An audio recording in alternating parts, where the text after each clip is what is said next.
মুবারক, ঈদ মুবারক। ফিরে এলাম বিরতির পর। প্রিয় দর্শক, দেখছেন বাংলাদেশের কৃতি সন্তান হাফেজ ছাত্রদের নিয়ে সাক্ষাৎকারমূলক অনুষ্ঠান জহুরি।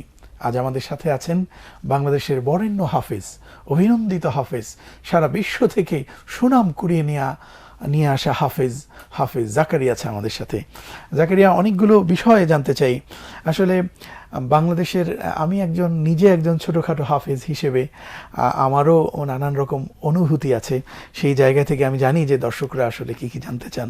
আসলে হাফেজ হওয়াটা তো অবশ্যই একটা বিস্ময়কর একটা ব্যাপার। এটি আল্লাহর রহমত ছাড়া সম্ভব নয়, কারণ আল্লাহ তাআলা যাকে পছন্দ করেন তার সিনার মাধ্যমেই কোরআনকে সংরক্ষণ করেন। যে কথা আল্লাহ তাআলা বলেছেন, ইন্না নাহনু নাযালনা যিকরা ওয়া ইন্না লাহু লাহাফিজুন, নিশ্চয়ই আমি কোরআন নাজিল করেছি এবং এটি সংরক্ষণ করবার দায়িত্ব নিয়েছেন খোদ আল্লাহ সুবহানাহু ওয়া তাআলা। তো আপনার হৃদয়ে কোরআনের সেই প্রতিটি বাক্য আছে, প্রতিটি আয়াত আছে। আমি জানতে চাই, এই যে আপনি হাফেজ হলেন, এই হাফেজ হওয়ার পেছনে সবচেয়ে কার ভূমিকা বা কার সহযোগিতা আপনি স্মরণ করেন আজকের এই দিনে? আজকের এই দিনে আমি স্মরণ করতে চাচ্ছি আমার মা, যিনি আমাকে মাদ্রাসায় ভর্তি করেছিলেন। তারপর আমার বাবার অবদান, তারপর হচ্ছেন আমাদের। আপনার বাবা তখন কি করতেন যখন আপনি? আমার বাবা তখন মানিকগঞ্জে ছিলেন এবং মসজিদের খতিব ছিলেন আর বিভিন্ন কাজ করতেন। আর আমার মার ইচ্ছাই বেশি ছিল, যার কারণে আমার মাদ্রাসায় আসাটা সহজ হয়েছে। কারণ বাবা মা শক্ত না হলে ছেলেকে মাদ্রাসায় দেওয়াটা হতো না। এটা খুবই একটি ভালো খবর। আচ্ছা, আমি একটু তিলাওয়াত, আমাদের দর্শকরা নিশ্চয়ই আপনার তিলাওয়াত শোনার জন্য অধীর আগ্রহে আছে, যদি একটু তিলাওয়াত করেন। أعوذ بالله من الشيطان الرجيم. بسم الله الرحمن الرحيم.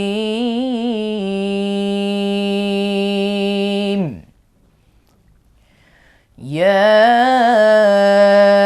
أيها الناس اعبدوا ربكم الذي خلقكم والذين من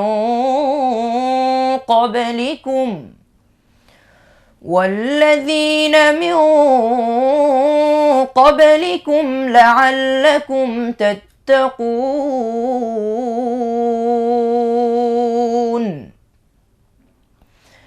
الذي جعل لكم الأرض فراشا والسماء بناء وأنزل من السماء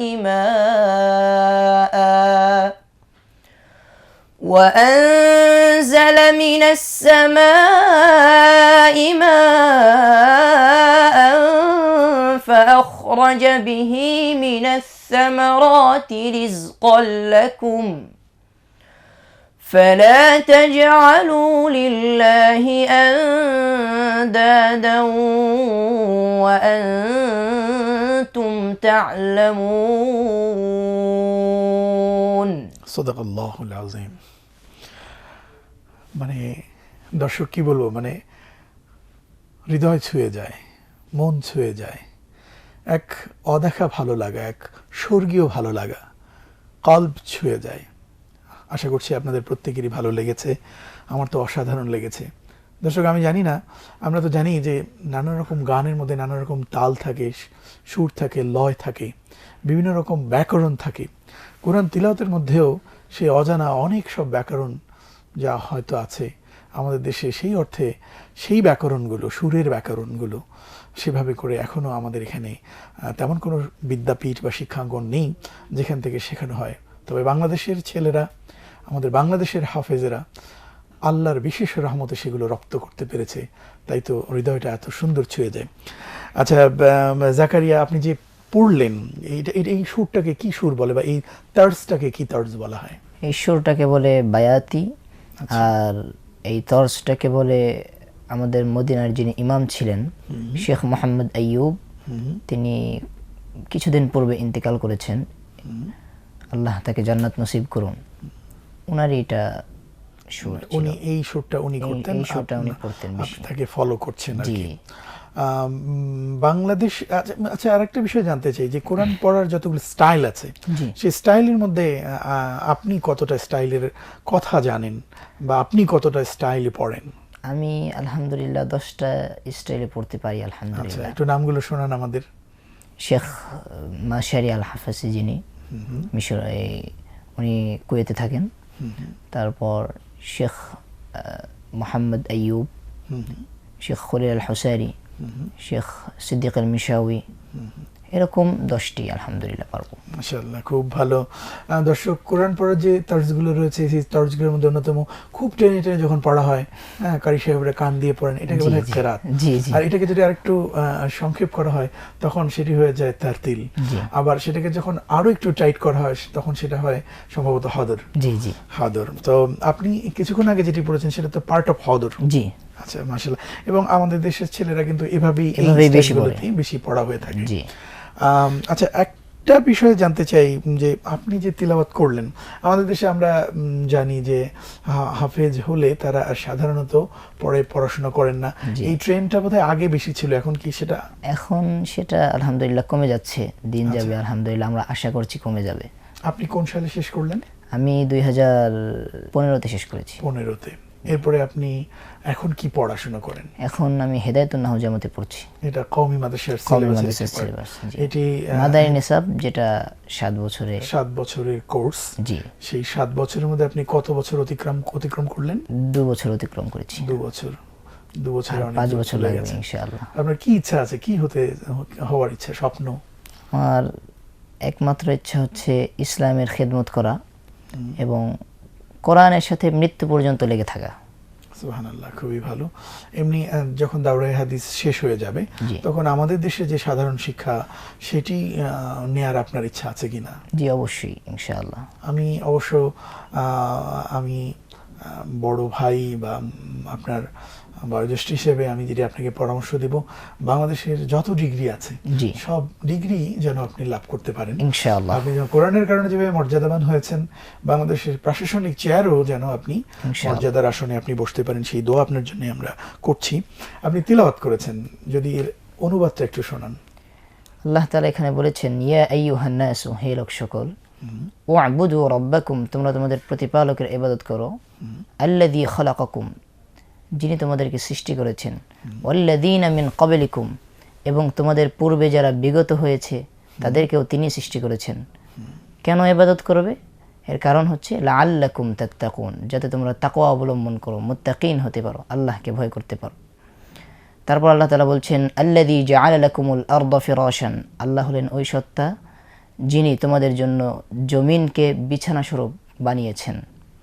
ওয়ানজালা মিনাস সামাই মাআন ওয়াস সামাআ বিনাআ, এবং আসমানকে বানিয়েছেন ছাদ স্বরূপ।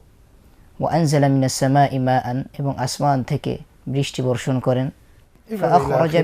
বারাকাল্লাহু লানা ওয়া লাকুম ফিল কোরআন। আমার সময় স্বল্পতার জন্য আমরা আসলে জানতে চাচ্ছিলাম, একটা ভুল বোঝা যে হাফেজেরা অর্থ জানে না, শুধু এটার প্রয়োজন মনে করেন, এরকম একটি কথা বাজারে খুবই প্রচলিত। আচ্ছা, আপনি কি মনে করেন যারা হিফজ পড়বার পর যারা আর কোরআনের ব্যাখ্যা পড়েন না বা তাফসীর পড়েন না অথবা কোরআন আলেম হতে চান না, তাদের ব্যাপারে আপনার বক্তব্য কি? তারা আসলে জীবনের সবচেয়ে বড় ভুল এটাই, কারণ যিনি হাফেজ হয়েছেন তার জন্য আলেম হওয়াটা সহজ, কিন্তু যিনি হাফেজ হননি তার জন্য কোরআন শরীফের তাফসীর বা ব্যাখ্যা বোঝাটা একটু কঠিন হাফেজদের তুলনায়। সেজন্য আমি বলবো, যারা ভালো হাফেজ হয়েছেন, যদি ভালো আলেম হওয়া যায় তাহলে নূরুন আলা নূর। এখন এই বিষয়টা আমাদের সকলের অবশ্যই আনতে হবে। আর আল্লাহ তাআলা তো বলেছেন, ওয়ালাকাদ ইয়াসসারনাল কুরআনা লিযযিকরি ফাহাল মিন মুদ্দাকির, আমি কোরআনকে সহজ করে দিয়েছি উপদেশ গ্রহণের জন্য। ফাহাল মিন মুদ্দাকির, আছে কি কোনো উপদেশ গ্রহণকারী? আল্লাহ তো আমাদেরকে ডাকছেন, আমরা কেন সাড়া দিচ্ছি না? এটা তো আমাদের ব্যর্থতা। আমাদের অবশ্যই আলেম হতে হবে। জাকারিয়া, আমরা সর্বশেষ আপনার কাছে 1 মিনিটে বাংলাদেশের অসংখ্য হাফেজ এবং সারা পৃথিবীর অসংখ্য বাঙালি হাফেজ যারা আপনাকে এই অনুষ্ঠানের মাধ্যমে দেখবে, তাদের উদ্দেশ্যে যদি আপনি কিছু বলতেন। আমি তাদের উদ্দেশ্যে বলতে চাই, আমার হাফেজ ভাইরা যারা আজকে হিফজ শেষ করেছেন এবং দেশের বিভিন্ন প্রান্তে বিভিন্ন প্রতিযোগিতায় পুরস্কার লাভ করেছেন বা বহির্বিশ্বে অনেক পুরস্কার লাভ করেছেন বিশ্বব্যাপী। আমি বলবো যে অবশ্যই আলেম হতে হবে, কারণ একজন হাফিজ যখন আলেম হবেন তার জীবনকে গঠন করার জন্য এই কোরআন অবশ্যই দরকার পড়বে। কোরআন অনুযায়ী যখন নিজের আখলাক, চরিত্র, চারিত্রিক পবিত্রতা সব কিছুকে সুসজ্জিত করবেন, তখনই আপনি কেবলমাত্র সফল মানুষ এবং সফল হতে পারবেন। আল্লাহ যেন বাংলাদেশের প্রতিটি হাফিজকে সেজন্য কবুল করে নেন। আমিন আমিন আমিন। হাফেজ জাকারিয়া, আমি শুরুতেও বলেছি, এখনও বলছি যে আমার জীবনের অসংখ্য ঘটনার মধ্যে আমার আজকের এই দিনটা স্মরণীয় হয়ে থাকবে যে আপনার সাথে আমি একটা সাক্ষাৎকারমূলক অনুষ্ঠান করতে পেরেছি। অসংখ্য ধন্যবাদ। আপনার জন্য দোয়া থাকলো, আপনার বাবা মা ভাই বোন সবার জন্য দোয়া থাকলো। প্রিয় দর্শক, আপনাদেরও আরেকবার টার্ন নিলাম। প্রিয় দর্শক, আমি আপনাদের কাছ থেকেও আজকের এই কোরআনের পাখি, কোরআনের বুলবুলি, কোরআনের সুর যার কণ্ঠে, কোরআন যার সিনায়, হাফেজ জাকারিয়ার জন্য দোয়া কামনা করছি। আর সেই সাথে বলছি, বাংলাদেশ এমন একটি দেশ, এখানকার মাটি, পানি, আবহাওয়া সব কিছু সুন্দর, ষড়ঋতুর দেশ এই বাংলাদেশ। বাংলাদেশে রয়েছে বিশাল মানব সম্পদ। সেই মানব সম্পদের মধ্যে অন্যতম একটি সম্পদ, এখন সারা পৃথিবীতে সবচেয়ে ভালো হাফেজ তৈরি হচ্ছে বাংলাদেশে।